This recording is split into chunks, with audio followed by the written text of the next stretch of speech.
A lot of the stuff is like Garfield 4 art, so I'm gonna walk her through some of the stuff. First, Garfield? Yeah, Garfield. We're gonna get to it. It's really fun. Oh my gosh, that's one of my favorite comics. Ava thought that this was possibly a 13-year-old, and she's posting it in a work chat. Well guys, who would have thunk we'd be back? Ladies and gentlemen, boys and girls, unfortunately, you are not misreading the title of this video. We are once again revisiting the absolute shitstorm that has been this MrBeast drama that's been brewing over these last few months. Yeah, I don't know how stuff is still happening either. And before we try and figure that out together, I would like to apologize if I sound a bit funky during this video. I've managed to completely lose my voice over the last few days, so please bear with me. Now look guys, I'm gonna level with you all. I'm kinda tired of the MrBeast stuff, and I'm sure many of you are as well. I've tried to keep the MrBeast stuff relatively in check, okay? I really have. It's been over a month since I've last talked about old Beastie, and I honestly think that this video is gonna be the last one I do, given the current circumstances. Unless the guy goes out and just, like, kills somebody, which may not be that unlikely considering what's been going on with the Beast games. I think I'm done, okay? I think we've all sort of come to the realization that MrBeast is a terrible person. He's done some awful things in his past. He continues to do awful things to this day. He keeps terrible people in his circle. Not only that, he protects them when they do not deserve protection. Like, by the definition, it's old news at this point, right? If you still think MrBeast is an awesome guy, if you don't think that any of the stuff that's come to light about him is enough to change your opinion on him, then nothing will. Like I said, the guy's gonna have to kill somebody to get those last few people to convert, and bored the MrBeast is not a great guy train. Everybody else already bought their ticket months ago. So why are we here? That's a lovely question, and I'm gonna answer it for you. I want to look at this drama through a different lens, but just for a moment, because I don't want to milk all of this any more than it's already been milked. What I'm gonna say today is not a unique take, and I'm definitely not the first person to say it, but this whole MrBeast shit has become a whole genre of content on its own, to the point that I don't even think people actually care what this guy has done anymore. They just want more stuff to keep coming out about him so they can keep pumping out the same 20-minute video every other day. And look, I'm not trying to act like I'm not part of the problem, that's why I'm here, but I'm definitely not the worst of it. There are people on this website, I don't even need to tell you who, that have done literally nothing but make videos about MrBeast since this all started. To me, in a way, this whole situation has sort of turned into the situation we were looking at with Dream a while back, where it got to a point where people did not even really care what the guy was being accused of. They didn't care about the potential victims of the things they were talking about in relation to what Dream has done or what he should be canceled for. They just wanted to see him canceled and off the internet, which led to the instances of people accusing him of grooming being celebrated. I talked about this more in detail in the video I made about that whole Dream situation, where if you're celebrating somebody getting called out for grooming, you don't actually have a problem with grooming. You have a problem with that person, because you would never celebrate somebody being exposed for grooming, because that means somebody got groomed. Now, it's not the exact same situation here, but I think it's kind of similar, because at this point, I don't think that people really even care to report on what MrBeast has done because it's awful. I think they want to report on it because he gets a fuck ton of views. Now look, I'm not going to try and act like me noticing that these MrBeast videos were getting a fuck ton of views was never a part of my decision-making process when I decided to make the videos that I did make on this MrBeast stuff. I mean, at the end of the day, this is my job, but that was never my main motivation. My main motivation was spreading the word about the awful stuff this guy has done. That's why I only ever made videos when new stuff came out. I mean, I remember towards the beginning, after I made my second video on this MrBeast situation, after all of the information about the Beast game started to come out, I was scrolling through YouTube and I saw that another YouTuber, who I will not name, had made like 7 or 8 videos in the same time frame on the same subject, and I was like, damn, what did I miss? And I went through those videos and I was like, oh, nothing. But I mean, that's to be expected, right? MrBeast is the biggest name on the platform. Of course, when something as big as everything that has happened, some people are going to choose to milk it. Such is the way of YouTube. Why I'm making this video, however, and what sort of changed for me all of a sudden, is I feel like the people who have been leading the charge against MrBeast, the people who kind of set all of this into motion, have started to go down a similar path. The other day, Rosanna Pansino and Dogpack404 made a video video going through what is apparently a MrBeast work chat in which Ava Tyson, MrBeast, and other members of the MrBeast crew were exchanging a lot of stuff that they shouldn't have been. I know, right? Who would have thunk? Now, I watched this video in its entirety, and at the core of it, there's nothing really wrong with it. They call out a lot of pretty gross behavior, stuff that these guys should not have been doing, and they bring more attention to the fact that MrBeast knew about this kind of behavior from Ava Tyson all along, and that MrBeast was complicit and he obviously had a hand in crafting the sort of culture that we are repeatedly seeing pop up at the MrBeast company. And all of those things are fine and understandable things to talk about, albeit, in my opinion, kind of pointless at this stage. The way this video was handled, however, and the way it was presented, that's where we start to run into some problems. Now, we're not going to be watching this video from start to finish. There might be a few clips that I throw in here and there, but I don't really think watching the video itself is that important to understand what I'm talking about. The main thing that you need to know is that at one point during this video, Rosanna and Dogpack404 look at an image that was shared in these work chats that Ava Tyson sent and said was a 13-year-old Ivanka Trump in suggestive clothing in a suggestive pose. Starting with this sexually explicit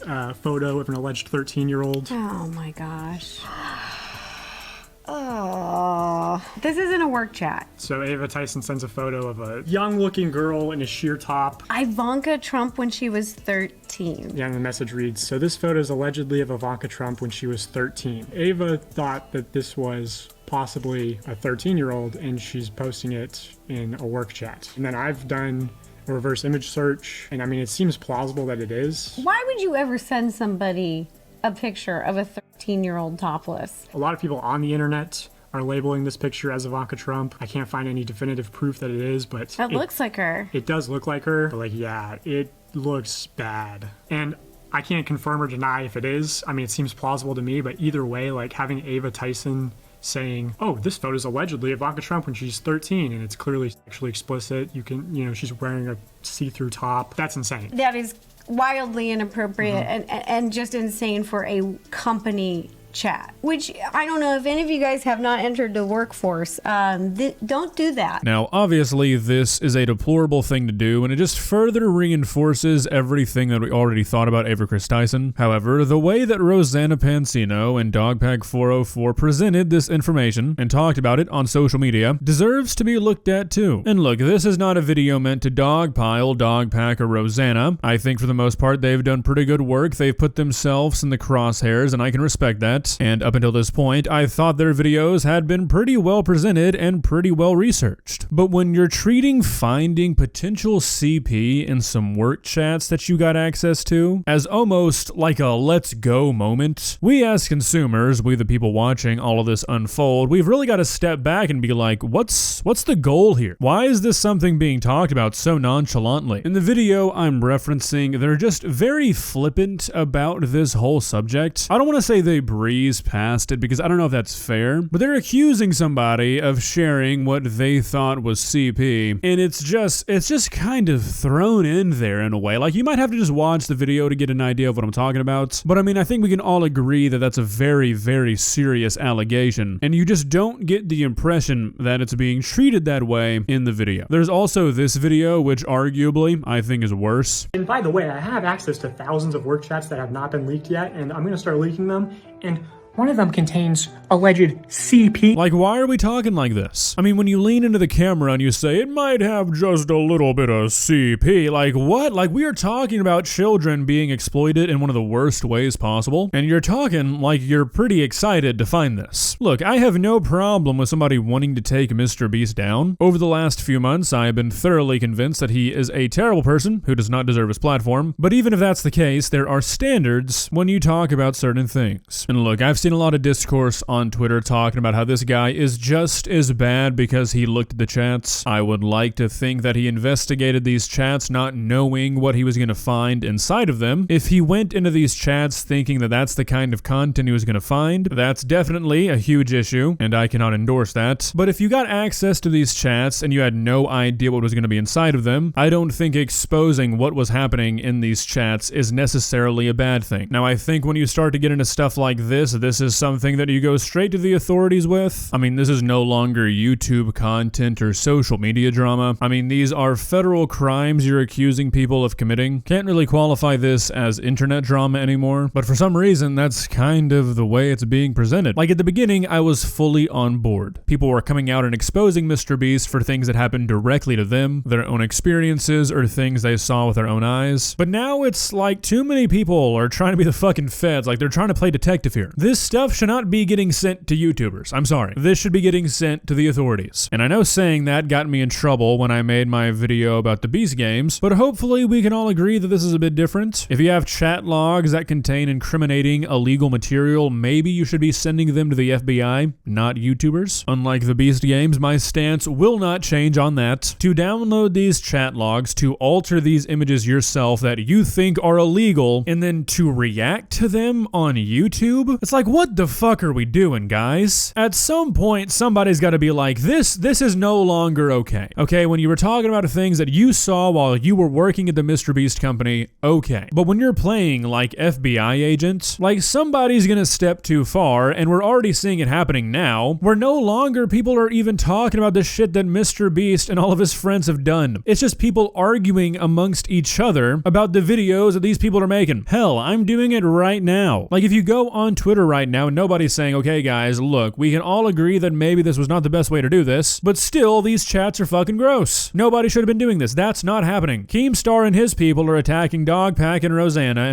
and Dogpack and their people are attacking Keemstar. And it all just trickles down to where they're just fighting about the video being made rather than what is actually going on. Like nothing productive is happening anymore. And what's happening is all the focus is being taken off of MrBeast. Dogpack's last couple of videos have had some misinformation in them. Rosanna Pansino's been doing some weird stuff involving Keemstar. Also, like putting what they thought at the time was CP in a YouTube thumbnail. Like that is genuinely insane. You can't make excuses for that, I'm sorry. And the crowd that still wants to defend MrBeast for some reason is going to take that and run with it. They're going to use every single bit of that to discredit these two as much as possible. And it's working. Like honestly, if the goal here is to take down MrBeast and have him held responsible for the stuff he's done, which is a great goal, don't get me wrong, I feel like we're kind of losing track of the best way to do that. Because honestly, at this point, whose mind are you changing? We knew months ago that MrBeast was aware of Ava Tyson's behavior and all the weird shit that it was done on and off of social media. Honestly, that was like one of the first things that I thought was established. I mean, when you film videos in your friend's room and they have the poster on their wall that Ava did, add to that all of the strange Twitter interactions that MrBeast entertained with Ava, I feel like it's pretty safe to say that we all knew that MrBeast was aware of what Ava was into. I don't feel like there was ever any doubt that MrBeast knew all this shit was happening,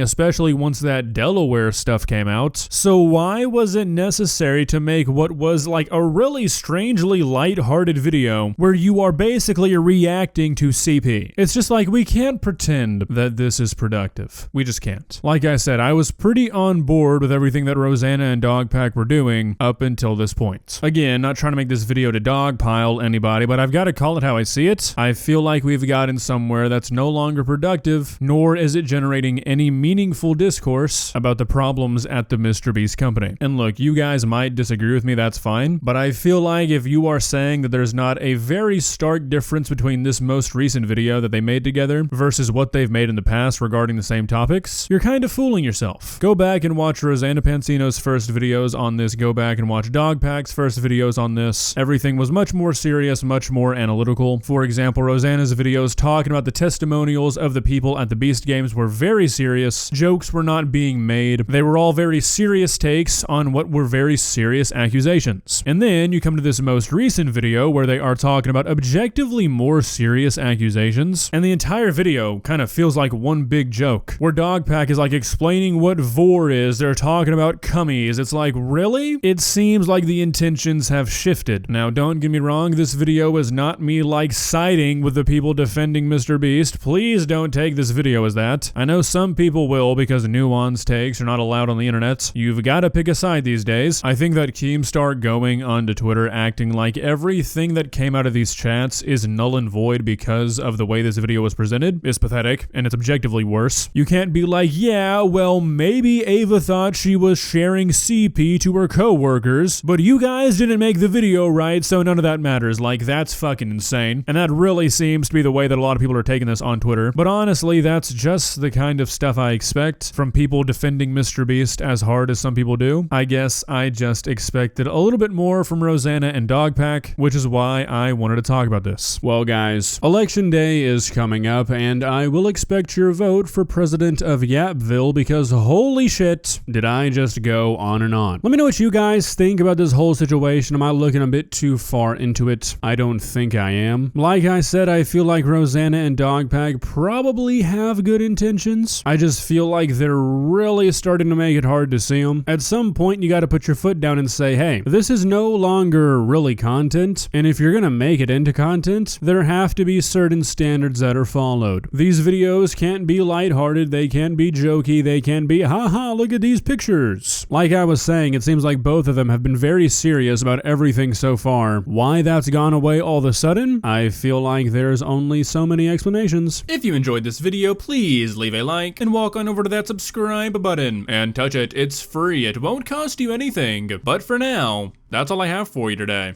Bye.